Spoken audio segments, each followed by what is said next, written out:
Рахмат. Кече мен ишкерлердин коопсуздугу, криминалдын күчөшү, Кыргызстандан чыгарылып кетип аткан акчалар тууралуу парламентте сүйлөсөм, өкмөт башчы мага маселени саясатташтырбагыла деп жооп бериптир. Урматтуу өкмөт башчы, бул проблемаларды мага жооп берип, мага актанып, мага далилдештин кереги жок. Ал элге жооп берсин, жарандарга жооп берсин. Мамлекетибиз күчтүү, биз силерди коопсуз кармайбыз. Биз силер үчүн бүт мыйзамды иштетип, силердин коопсуздугуңарды сактайбыз деп премьер-министр элге, жарандарга жооп берсин. Мага актангандын, далилдегендин кереги жок. Бул менин же өкмөт башчынын маселеси эмес, бул ошол жалпы жарандардын маселеси.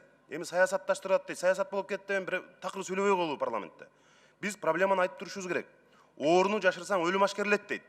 Биз проблеманы мына ушул жерден айтып козгоп турбасак болбойт. Биз оозубузду жыгычаң мына кечинде аэропорттон дагы бир ишкердин акча ташыган өзүнүн машинесинде багажында сөгү табылып атат. Биз биякта сүйлөп криминал кылмыш дүйнөсү баш көтөрдү деп атсак, айтып оозубузду жыгычаң дагы бир ушундай бир каргашалуу окуя болуп атат. Анан ушул жерде соттор, МВД, милиция кармап барып ошол кылмышкерлерди түрмөгө отургузгандан кийин 1-2 жылга жетпей чыгып кетип атат. Ошону сотторду дагы ишин контролдош керек деп ойлойм. Бул биринчи маселе.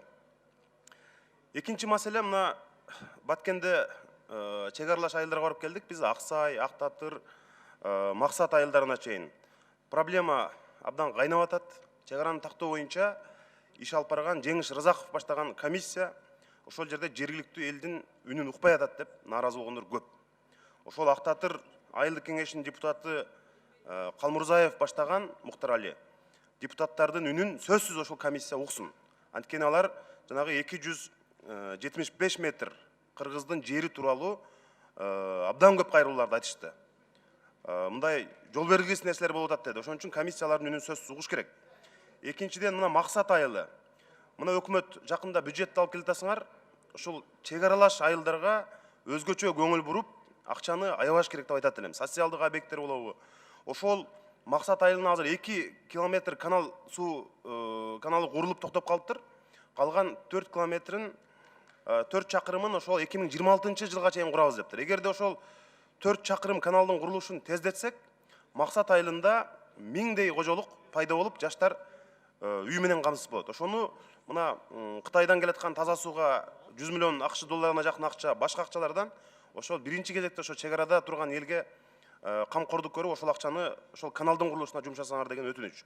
Экинчиден өткөндө өкмөт башчы келгенде дагы айткам, жанагы 35 000 сом Максат айылына курулган үйлөргө жеке менчикке өткөрүү үчүн 35 000 сом ал жерде элде жок. Ошону карасаңар, эми калган маселелерге жетишпей калат экен. Мен мына өкмөт бюджет менен келгенде ошондо айтабыз.